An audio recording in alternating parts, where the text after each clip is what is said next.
Qué bien. Hacía tiempo que deseaba sentarme contigo y hacer esta entrevista. Más que nada porque con el paso del tiempo, pues me he dado cuenta de que empiezas a tener aptitudes y un talento que yo creo que son dignos de destacar y de señalar.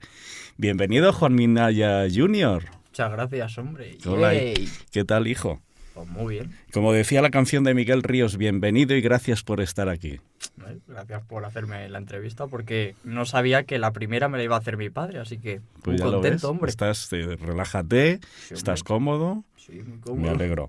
Entramos directamente en materia para que no resulte pesada esta entrevista. Entonces, vamos a ir por partes. Porque para transmitir este talento que tienes y la creatividad de la que hacíamos referencia es necesario además difundirlo por las redes sociales, pues como es YouTube, Instagram y todo esto. Entonces, de esto sí que te vales, ¿no? Sí, Directamente. esto sí. Y si no estás en las redes, es que no estás, no existes. Con lo Claro. cual es importante. Cuéntame un poco esto.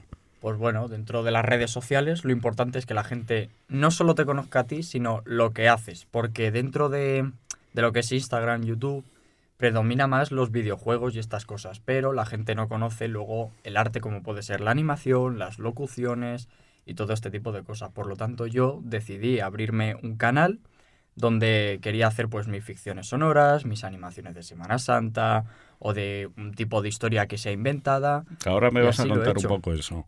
Sí, pero lo primero que quería que me contases es cómo surge, cómo nace tu afición por todo lo relacionado con la comunicación, la creatividad, la puesta en escena, donde el protagonista, indiscutiblemente, es el Playmobil, que por otra parte es tu juguete favorito.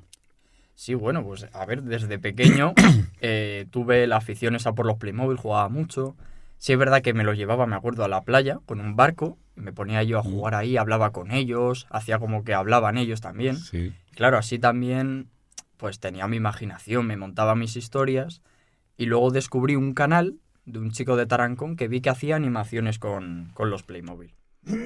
Y dije, bueno, pues, ¿por qué no intentamos hacer lo mismo? Estuve ahí poco a poco haciéndolo. Las primeras no salía bien, evidentemente, pero luego ya se fue cogiendo la práctica y se ha ido haciendo muy famoso todo. Claro, todo esto lo vas plasmando en una peli de pocos minutos de duración, en lo que se conoce hacer el stop motion, Sí, fotograma a fotograma, y se va construyendo y se va dando vida a los Playmobil. claro. De eso se trata realmente el stop motion, es hacer foto y moverlo un poquito. Y claro, es una cosa que hay que tener mucha paciencia, es algo difícil. Sobre todo, yo siempre lo he dicho que hay que saber matemáticas porque tienes que calcular fotogramas por segundo y tienes que calcular también con la música, los Que luego a lo mejor sonidos. en una escena de un minuto haces cuántas fotos para un Pues minuto. se puede hacer fácil alrededor de las 200 para hacer un Ujú. 200 y pico.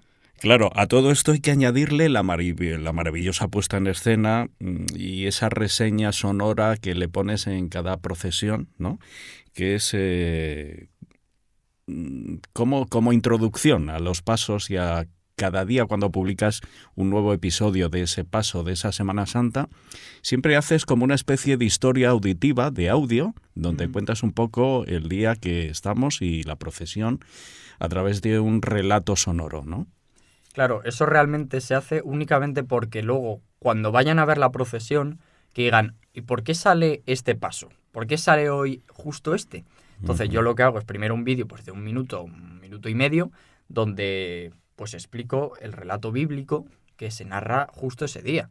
Pues el miércoles santo se puede hacer la Santa Cena, el jueves santo Jesús cuando va al Monte Calvario, el viernes santo cuando está crucificado. Y realmente ahí se explica en muy poco tiempo lo que pasó con voces editadas para que quede como si estuvieras dentro de la Locutado escena, por ti. locutado por mí y editado por mí, pero siempre con ayuda también. La evolución ha sido sorprendente, entre otras cosas, porque ha pasado de prácticamente vestir a tus Playmobil con, bueno, pues con papel pintado a lápiz Sí. por ti, a utilizar ahora pues ropa de tela, los pasos de madera, las andas de madera, los pasos de arcilla, mucho más elaborado con pintura acrílica. Claro, eso realmente también porque, a ver, cuando eres pequeño tampoco tienes la imaginación como para decir, ¿cómo yo hago yo este paso ahora? Entonces, antes se hacían los pasos pues, de plastilina, eran cartón, que están bien, sí, pero no quedan tan bonitos. Entonces luego ya pensé, digo, bueno, ¿y si los hago con arcilla? Puse listones de madera y quedaba mucho mejor. Es difícil de usarlos porque pesa, la arcilla pesa cuando se seca. Pero bueno, con la práctica y eso, sabes cómo grabarlo bien. Ujú. Y luego además tienes que tener una variedad de Playmobil tremenda. ¿Cuántos tienes? Pues se puede tener alrededor de los 600 sin exagerar, aproximadamente. Madre mía. Qué barbaridad, ¿no? Vaya y tanto. Eso es una pasta Sí, invertida. el dinero es dinero. Oye, y como muy bien sabes, que yo me dediqué profesionalmente a la radio durante muchos años, y tampoco es que yo te lo haya inculcado, pero es más, ni siquiera eres oyente de radio, cosa que me preocupa por otra parte, pero ahora los jóvenes consumís mucho más playlists, estáis en otra onda, los podcasts, la radio a la carta, pero no la radio convencional, la radio comercial, como la entendemos de siempre, ¿no? ¿Y esto por qué? Realmente yo, bueno, pues esto se lo pregunté a amigos de confianza, le digo, oye, ¿y por qué no, por qué la gente de nuestra edad ya no escucha la radio? Les pregunté a ellos y dijeron, realmente es porque interesa más solo escuchar música y no escuchar a alguien que te vaya diciendo, pues esto se ha grabado en el año no sé qué, esto no les apetece escuchar la Bueno, voz. esa información hoy en día la podéis tener a través de YouTube. Claro, eso es Perdón, a través de Google metes la ficha del autor, del Claro. artista, del intérprete y te dice toda la información del disco. Claro. Pero ahí estamos hablando de otro tema, de lo que es la comunicación del locutor con el oyente directamente y sobre todo el acompañarte, ¿no? Mientras haces Sí. cualquier cosa, mientras conduces, mientras haces una actividad en casa, pues siempre el escuchar la radio, yo creo que eso forma parte de la cultura también que hemos tenido nuestros padres, nuestros abuelos y nosotros, pero no sé por qué vosotros no habéis cogido ese relevo.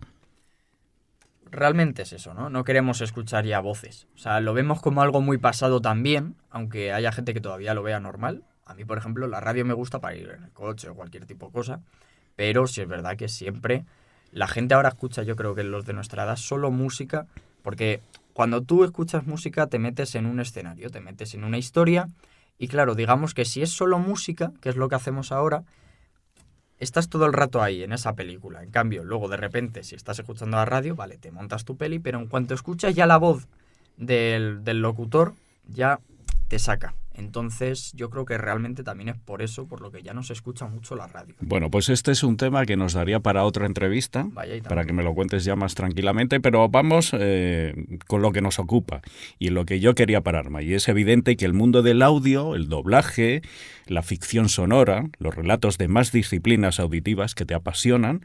Cuéntame esto, supongo que el hecho de tener tu home studio, pues eso ha tenido mucho que ver, ¿no? A ver, pues sí, la verdad es que sí. El doblaje, sí es verdad que yo no lo conocía desde siempre, porque es algo que no te dabas cuenta. Siempre los actores de doblaje dicen, si tú no te enteras de que está doblado, es porque el actor de doblaje es muy bueno. Entonces realmente es eso, cuando uno es pequeño nadie se da cuenta de que eso está doblado, que estaba hecho en inglés y ahora en castellano. Y claro, pues yo cuando ya me lo explicaron, dije, ostras, pues me gustaría aprender a ver si puedo hacer yo también doblaje. Y con una aplicación de móvil, pues con mis primos, con mis amigos, hacía ahí mis doblajes. En el cole hacía incluso exposiciones de doblaje, donde llevaba también trozos de un vídeo para que vieran cómo lo hacía y tal.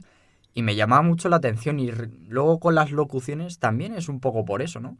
Que me introdujiste tú aquí en el estudio y empecé a grabar ahí mis cosas. Ahí pues un poco de publicidad para tus podcasts o algún tipo de mini audiolibro que estuviera escrito también por mí, pero cuando era pequeño. Eso cuéntamelo, porque ¿cómo es el proceso de elaboración de tu podcast, el que tienes ahora publicado, de tus aventuras que previamente tú has escrito, tú has creado, y además una afición con un tinte de aventura, de terror, fantástico e incluso de acción, que con la ayuda de los efectos y montaje pues se hace una maravilla, que tus episodios pues cobren una dimensión de realismo que casi es como si estuvieras viendo una película, ¿no? Sí, realmente es eso. Yo siempre lo voy a decir que para hacer un tipo de ficción sonora, un audiolibro, queda más bonito que te haya primero pasado una historia real y luego pasarla un poco con ficción, terror, fantasía, cosas así, para que puedas crear un audiolibro bonito. En cambio, si es una historia totalmente inventada que empiezas de cero, ¿puede salir bonito? Hombre, claro, al fin y al cabo los autores de libros, las historias normalmente son inventadas y quedan bien. Pero para una ficción sonora es mejor que salga todo que te haya pasado. En cambio, por ejemplo, con mis ficciones sonoras, primero nos pasan cosas allí en el pueblo en verano decimos, ostras, pues vámonos a Carrascosa de noche, que de ahí la ficción sonora de los orígenes de J7. Pues nos fuimos allí a Carrascosa de noche, no había luces, pasaron camiones de la basura, pero no sabíamos qué era. Había ruidos, teníamos miedo, dormimos en el suelo, tal. La verdad es que, pues claro, de esas historias, luego dices, voy a pasarla a una ficción, le voy a mezclar ahí como que ha habido asesinato, como que hay un poco de terror, un poco de tal, de suspense y de misterio, y queda muy bonito. Y luego, pues sí es verdad que en Pro Tools, que es un pedazo de programa... Que eso es un sistema profesional de grabación, para la gente que no conozca. Sí. Es el sistema de grabación por excelencia en los estudios de grabación del mundo. El sistema que es precisamente este que tenemos ahora aquí en pantalla. Estamos grabando además la entrevista en Pro Tools para luego montarla con las imágenes. Claro. Entonces, ¿cómo haces la grabación y el montaje? El tiempo que inviertes en elaborar un episodio, un podcast, un capítulo, cuéntame. A ver, para grabar las voces es algo que se tarda mucho. Porque, por ejemplo, para mis ficciones sonoras yo siempre meto a personajes que sean reales. O sea, no cambio ni los nombres ni nada. Son tal cual sus personalidades, los personajes. Entonces, yo cogí pues a mis amigos del pueblo y claro, es difícil porque unos viven en Valencia. Los del pueblo y los de Madrid. Los del pueblo y los de Madrid, claro. Pero bueno, los conocemos así por los del pueblo, que somos los que nos encontramos ahí en verano. Hay algunos que viven en Valencia, otros que, bueno, aquí en Madrid, otros que viven en Cuenca, otros que están repartidos por Albacete.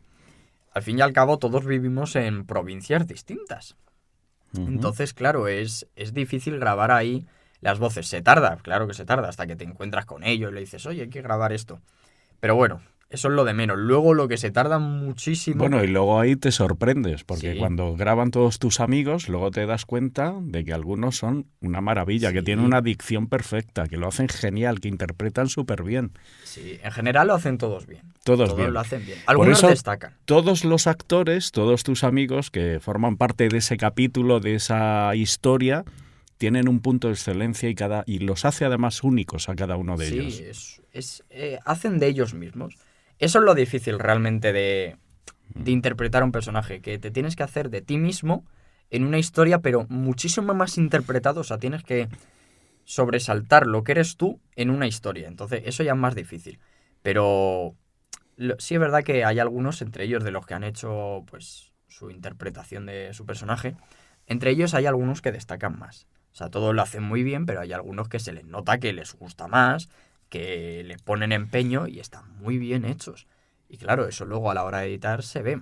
Luego es que al editarlo, el buscar, porque yo qué sé, un episodio, que lo que es, porque cada podcast, que dura a lo mejor 10, 12 minutos, pues luego cada episodio dura 2 minutos, 3 minutos. ¿Cuánto tiempo inviertes en hacer esos 3 minutos? Pues a ver, lo primero, cuando ya tienes metida todas las voces de todo el audiolibro, tienes que dividirlo en partes. Escena 1, escena 2, escena 3, así todo el rato. Para que no haya que editarlo todo de golpe, porque entonces te haces un lío, el programa, imagínate que falla, se te borra todo, te pegas cabezazos contra la pared, mal, todo mal, todo mal.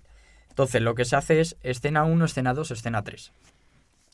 ¿Y cómo se hace eso? Bueno, se saca de un programa los efectos de sonido, depende también de la escena, por ejemplo, una que dentro de una furgoneta, imagínate. Pues entonces se coge efectos de sonido de interior en una furgo.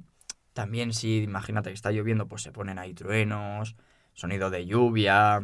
Música. La música también, que tiene que ser un poco, pues depende del momento. Y eso lo grabas en un montón de pistas, ¿no? Eso pues alrededor de las 14 pistas por escena. Que las 14 pistas cuando suenan a la vez es espectacular, ¿no? Queda muy bien. Por eso tú recomiendas siempre que todos tus episodios lo escuche la gente con auriculares, cascos, ¿no? Sí, con los auriculares. Porque claro, es que si tú lo escuchas normal, sin los cascos, ¿suena bien? Claro que suena bien. El problema es que no te metes dentro de la historia, no se aprecian bien los sonidos, entonces siempre que haya auriculares casi que mejor. Pero bueno, también se puede usar normal. O también con un altavoz. Con un altavoz también lo puedes escuchar bien. Pero claro, es que qué pena no poder escucharlo con cascos después de haber estado, porque se tarda una escena en editar alrededor de un día. Porque claro, entre que sacan los efectos, que tienes que ir con el guión leyéndolo, a ver, toca hablar tal, toca hablar cual. Mientras lo vas editando dices, a ver, depende de la persona, se aburre. A mí me gusta, me entretiene bastante. Pero claro, un día, una escena de 3 minutos... Es que cuando lo vas editando no te das cuenta. Te das cuenta cuando lo terminas que dices, madre mía, es que son 3 minutos que se pasan en nada y está aquí un día entero editando. Entonces, hay Bueno, que pero por otra apreciarlo. parte eso te entretiene, te gusta, Si te gusta, claro. te mola. Si te gusta, bien. Si no, pues te aburres. Oye, otra cosa, además se ha convertido en un icono en verano que te grabes reportajes con tu micro en los exteriores, Sí. por ejemplo, cuando hemos viajado a Galicia, que te gusta además aportar esa información cultural de, no sé, de una visita turística, como puede ser la Catedral de Santiago, donde has colgado ya algún vídeo Sí. en las redes sociales. Y entonces un poco cuentas la historia y ese proceso, además es que eso ya forma parte del verano, esos reportajes que haces. Sí, realmente los reportajes también es un poco porque los seguidores que tengo en YouTube son gente menor de edad, o sea, son gente que pueden tener 7, 8 años, y pues que sí, que pueden ir a Galicia a visitar la catedral, pero no se dan cuenta pues de la arquitectura, de cómo fue construida, quién la mandó construir, qué rey había justo en esa época. Son cosas que realmente pues a mí me gusta, la historia de cada sitio, y eso lo aporto en el reportaje porque es información que es muy bonita, que hay gente que le puede llegar a gustar mucho y pues le apetece ser un poco avispado y decir voy a meterme a ver, a investigar también un poco más. Y la doy realmente eso, y también los reportajes es un poco enseñar los sitios, darles a conocer que se pueden venir aquí de vacaciones, que son sitios bonitos, y no tiene más. Los reportajes es dar información y enseñar, no es nada más. Pero fíjate, y luego ya termina esa ruta turística de verano, ¿no? En estos sitios, llegas al pueblo, que te encanta estar en el pueblo con tus amigos, y se te ocurre un día decir, pues voy a entrevistar al párroco del pueblo, Antonio María. Uf, eso fue, pues, a ver, el sacerdote de allí del pueblo, es que Que es youtuber, además. es youtuber. Entonces, pues a ver, tiene sus seguidores, y claro, pues además que yo, pues siendo creyente, y la mayoría de mis seguidores de YouTube, tanto de Instagram, también lo son porque, claro, si no, no verían la Semana Santa Playmobil, ¿sabes? Entonces dije, terminando una misa, digo, voy a meterme a la sacristía. Me la encontré, le digo, oye, algún día que vengas aquí otra vez al pueblo, ¿te puedo hacer una entrevista? Y me dice, sí, tal, al día siguiente, mañana, que es San Roque, si quieres, yo llego a las 5 de la tarde, vengo un poco antes, y hasta las 5:30, sin menos algo, me haces la entrevista. Y dije, vale. Entonces yo me estuve preparando las preguntas, dije, pues voy a preguntarle ¿desde cuándo es creyente? ¿Cuándo fue sacerdote? ¿Cuándo se declaró así sacerdote? Está muy bien esa entrevista, además él la Sí. colgó también en su canal de Sí, YouTube. la Es tiene en verdad su que ahí canal. te faltaba, que no tenías capacidad de reacción en No. sus respuestas, ¿no? Las tenías como muy esquematizadas y Claro, entonces, la tenía a responder y a la siguiente. y a la siguiente, pero no tenías esa capacidad de reacción y de contradecirle o de hacerle una réplica, una respuesta suya, pero bueno, eso con el paso Sí, del tiempo, eso se aprende también, claro. pero realmente no, aunque no haya sido posible eso de decir, terminar una pregunta y decirle algo, igualmente él te contesta y claro, depende de la pregunta, aunque tú luego le digas algo, el tío te la responde, te quedas embobado con lo que dice porque te explica unas cosas muy bonitas, algunas no tanto, pero claro, son cosas pues que también le pregunté por la Ouija, por el demonio, son Claro, cosas porque es un tío interesantes. joven, y entonces Claro, está como muy puesto al día. Claro, y además que un chaval que es joven con otro que es también jovencillo, pues hombre, queda muy bien, muy bien. Claro, y después de todo esto que me has contado, de tu afición por el doblaje, la ficción sonora, las puestas en escenas de la Semana Santa Playmobil, de todas estas cosas, Sí. claro, yo me pregunto, ¿has pensado en algún momento dedicarte a esto profesionalmente o tus aspiraciones son otras? Pues no, realmente el doblaje no tiene tampoco muchas salidas, porque he de decir que haciendo, por ejemplo, la ficción sonora, mis amigos no son actores y llegan a interpretarlo mejor que cualquier actor de doblaje. Hombre, que no tampoco sea es tan eso, profesional. pero algunos de ellos Hay sí. algunos actores de doblaje que no son muy famosos, O incluso alumnos de o escuelas de incluso doblaje. alumnos que son, pues sí, alumnos de una escuela y que posiblemente mis amigos la hagan mejor. Porque Pues claro que sí. no tienen por qué ser. No son actores, Mm. interpretan muy bien a su personaje, claramente. Entonces, pues también es un poco de eso, pero profesionalmente no. No tiene. De lo que hago, no tiene muchas salidas. E igual alguno. Bueno, a como ti puede te ser- gusta la docencia, es posible Sí. que tu carrera y tu futuro vayan encaminado por ahí, ¿no? Hombre, sí, a ver, por ejemplo, locutor de radio. No, digo la docencia, la Sí, pero- enseñanza Sí, a eso los chavales, Sí, en un colegio. Ser profesor, ¿va encaminado por ahí tu futuro o no? Bueno, podría ser, oye. No estaría mal, pero siempre se puede buscar alguna otra carrera que sea mejor, que me guste más. Pero oye, no Pero se esto también lo descarta. puedes compaginar, ¿eh? Sí, se Claro, puede, esto te pero puede aportar también incluso pues una riqueza profesional, económica y, bueno, compaginarlo sí, también. claro, sí, eso Puedes sí. hacer las dos cosas a la vez. Claro, se puede. Bueno, pues está muy bien. En cualquier caso, puedes compaginar estas aficiones pues con tu carrera profesional, llevarlas a cabo y, bueno, pues que te reporte un dinero económicamente, ¿no? Hombre, claro, eso siempre. Bueno, pues no vamos a alargar mucho más esta entrevista, pues si no la gente corta el vídeo y dice, mira, esto es un rollo, dura un Claro. montón, ¿eh? Y también cansa al oyente. Entonces, lo bueno además, como se dice el refrán, lo bueno si breve, dos veces bueno. ¿Has estado cómodo, a gusto? Sí, la verdad es que muy bien. Me ha encantado compartir este tiempo contigo. Me encanta estar contigo aquí en el estudio, tú lo sabes. Sí. Y me gusta mucho que disfrutes de esto, de lo que haces y de haberme dedicado tu tiempo. Claro. Gracias. Vea. Chao. Adiós. Hasta luego.